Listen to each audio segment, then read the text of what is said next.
And we have found Baylor pitching coach Sean Snedeker joins us this morning, our regular Monday check from Baylor Ballpark. Sned, thanks for your time this morning. How you doing?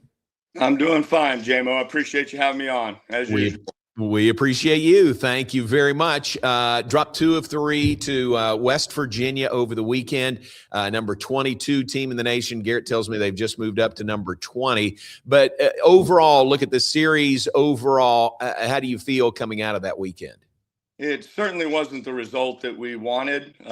Ultimately, we're trying to win series.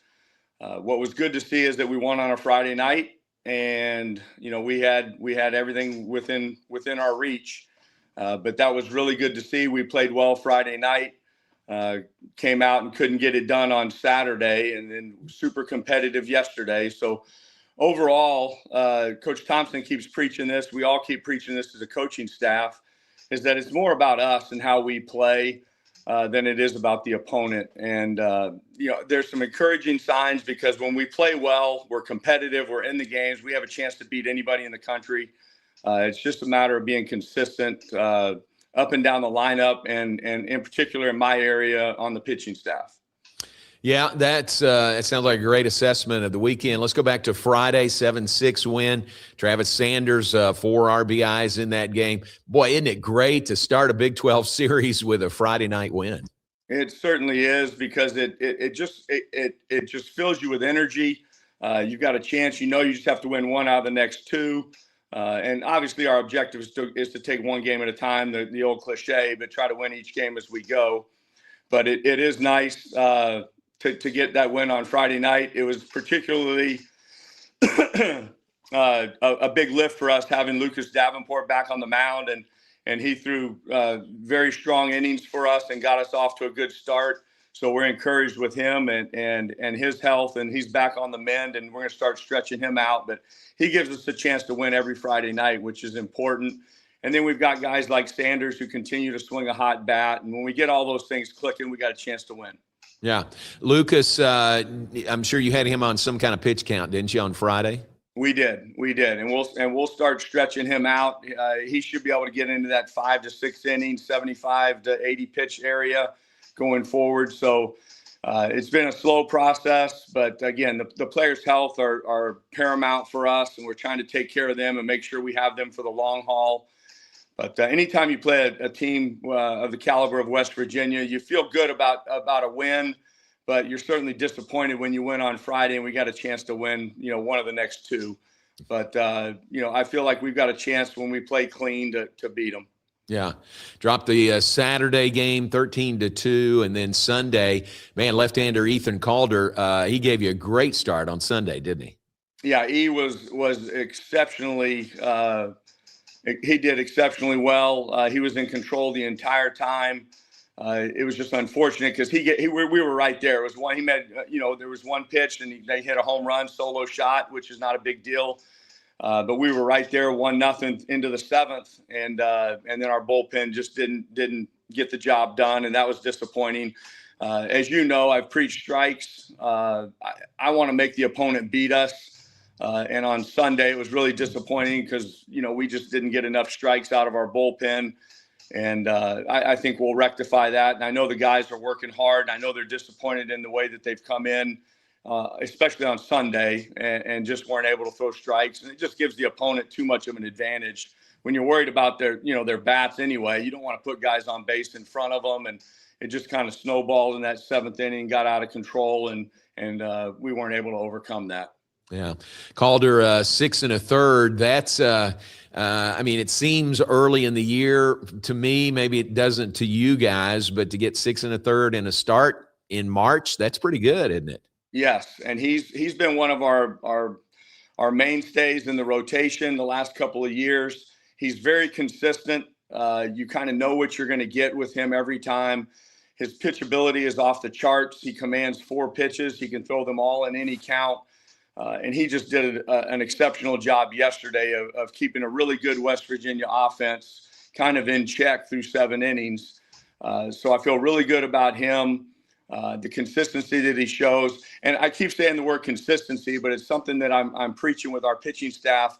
It's not necessarily the consistency of results, because once you throw the pitch, you're not sure if it's going to be a ground ball to the shortstop or it's a ground ball through the 5-6 hole over there. It's still a ground ball, but you never know what's going to happen after it's out of your hand. But instead of consistency of results, I really want consistency of performance.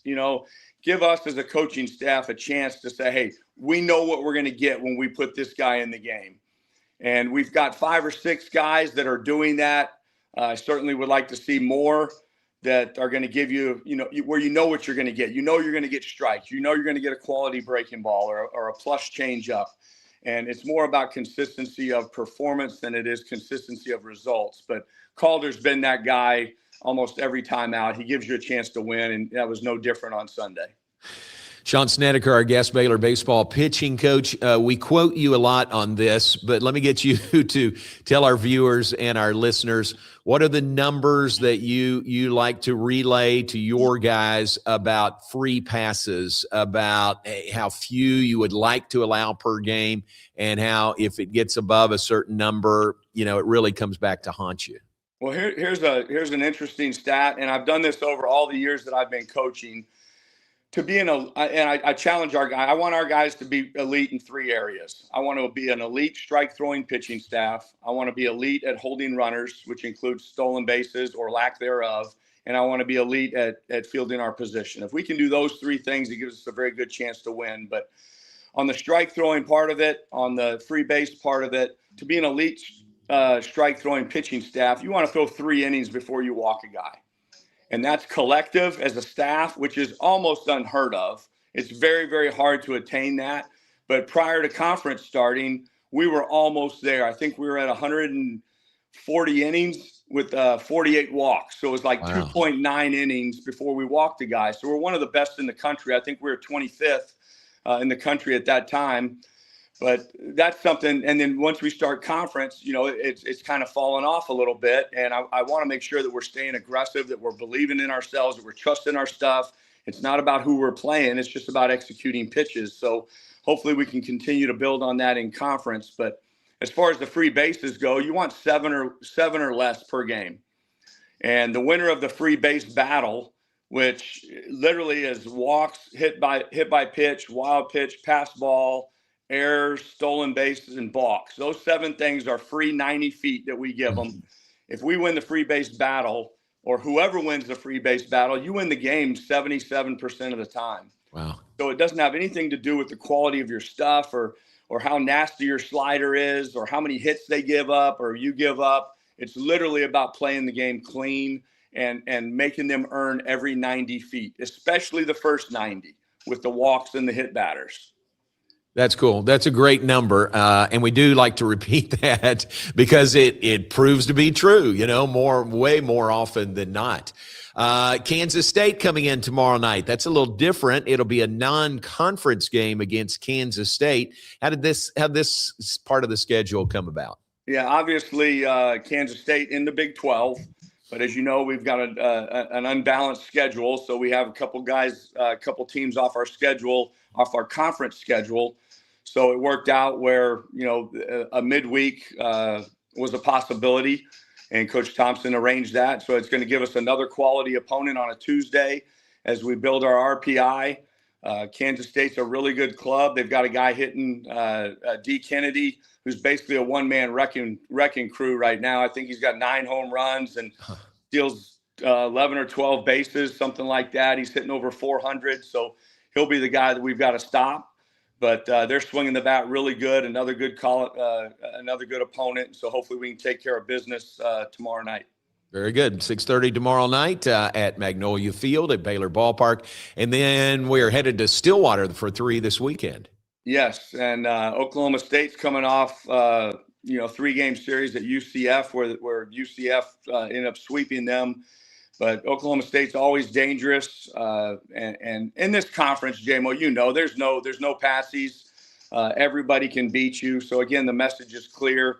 We just have to play clean. We've got to pitch better, and we're still shuffling lineups, trying to find the right pieces in our lineup. But we've got enough guys hitting. We just got to kind of put it all together and play complementary baseball where we're pitching well and hitting well. Our defense has been pretty sound so far, so we just want to put it together and keep climbing, and hopefully we can get a series win this weekend. Very cool. Hey, I appreciate your time. Thank you very much on a Monday morning, and I will see you out there tomorrow night. JMO, thank you very much for All right, having me. thanks very much. Sean Snedeker, Baylor pitching coach extraordinaire.